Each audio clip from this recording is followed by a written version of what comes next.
हम इस वक्त जकरिया स्ट्रीट में ठीक नाखुदा मस्जिद के सामने खड़े हैं। ये जगह कई मायनों में बड़ी खास है, लेकिन 1905 की एक कहानी आपको बताना बहुत जरूरी है।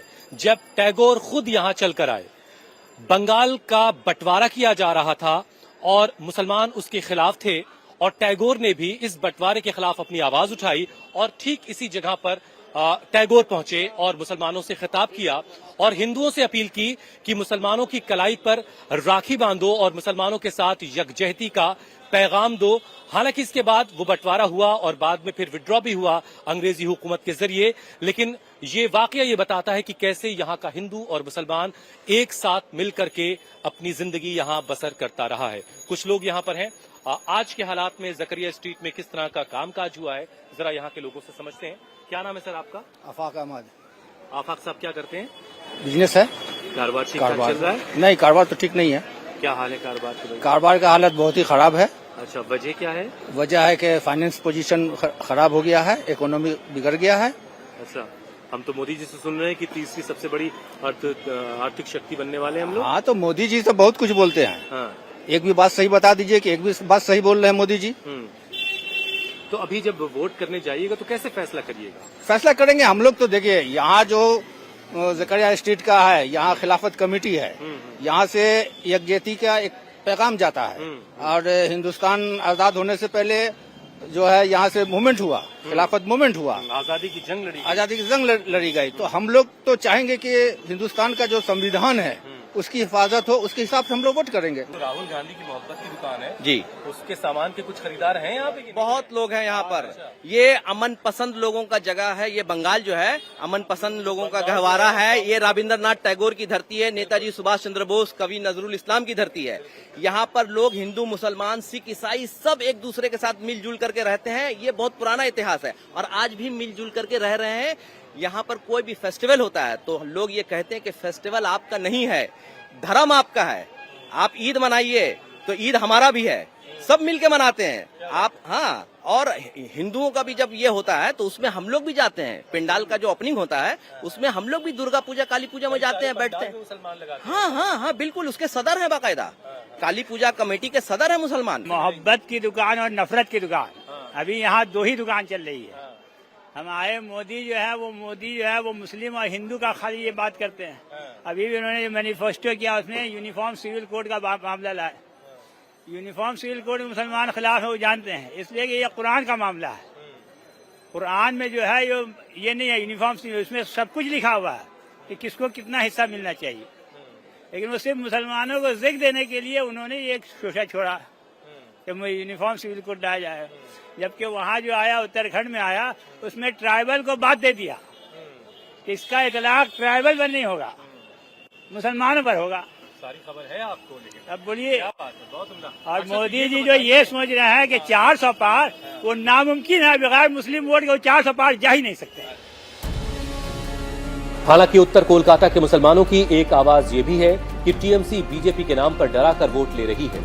उसके नेता मुसलमानों को डरा रहे हैं कि अगर बीजेपी आ गई तो मुसलमानों के साथ क्या क्या हो जाएगा, और डर कर मुसलमान टीएमसी को वोट दे रहा है। सुदीप बंदोपाध्याय साहब ने कैसा काम किया आपके लिए?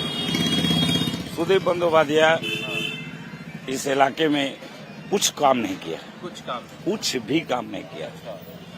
बस एक तो धमकी देता है कि आप लोग वोट नहीं दीजिएगा हमको तो बीजेपी आ जाएगा। अच्छा, अब बीजेपी आ जाएगा तो वो शैतान है, खा जाएगा हम लोग को। बस यही है। और मुसलमान का सबसे बड़ा कमी यही है कि हम लोग डर चुके, और बात नहीं है। बीजेपी कुछ नहीं करेगा। मुसलमान का दुनिया में किसी का ताकत नहीं है कि कुछ कर सके, लेकिन मुसलमान अपने जगह से छोड़ दिया है, डर चुका है। न सुदीप कुछ करेगा न बीजेपी करेगा। हम लोग सही रास्ता छोड़ दिए, अपना सही रास्ता पर आते तो बीजेपी क्या करेगा।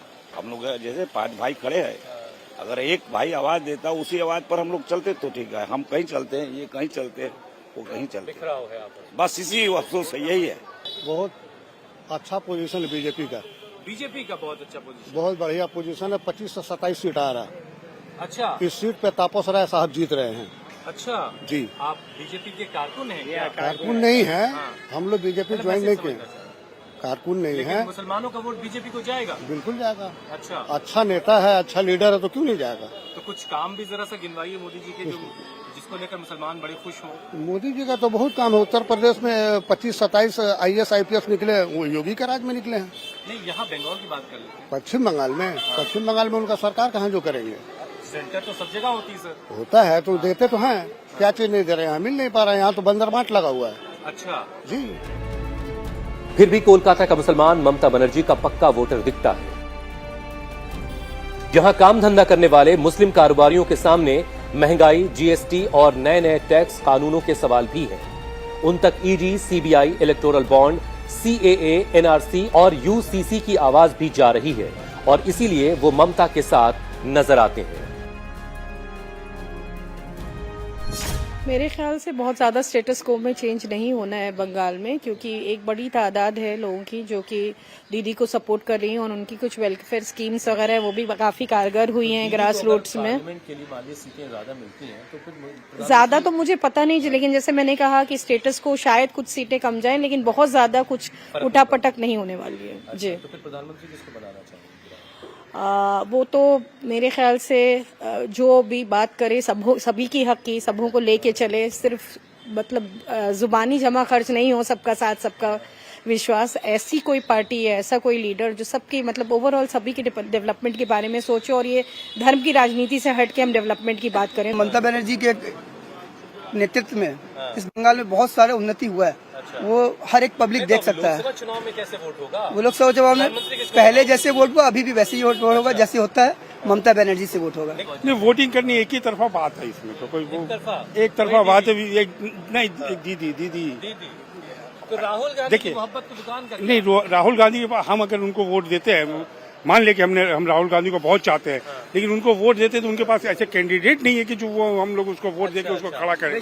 तो हमारे वोट को वेस्टेज करने से बेहतर है कि हम सुदीप दा को देंगे। क्योंकि सुदीप दा ऐसे इतना भी वो नकारे नहीं कि वो काम नहीं करते हैं, काम तो अपनी जगह करते ही हैं वो भी। अब CAA NRC का मतलब क्या है, ये अभी तक हम लोगों को दिमाग में बैठा ही नहीं है असल में। तो मतलब आपको सियासी लगता है ये पूरी सियासत है। सियासत हिंदुस्तान के अंदर में अभी सिर्फ दो ही चीज चल रहा है, मंदिर मस्जिद और हिंदू मुस्लिम।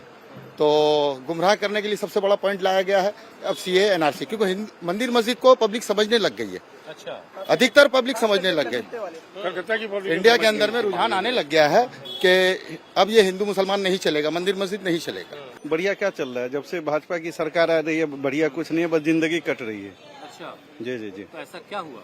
ऐसा क्या हुआ, महंगाई, लॉकडाउन हुआ, उस नोटबंदी हुआ, GST लगा, NRC लगा। आप तो देख ही रहे हैं, आप तो मीडिया वाले हैं, आपसे ज्यादा कौन जानता होगा। NRC कहाँ भी लग गया? NRC के बारे में ये कहा CAA या NRC का हल्ला करके पूरे देश में इस तरह से हंगामा किया गया तो लोग भयभीत हो गए, अफरा तफरी का माहौल हो गया।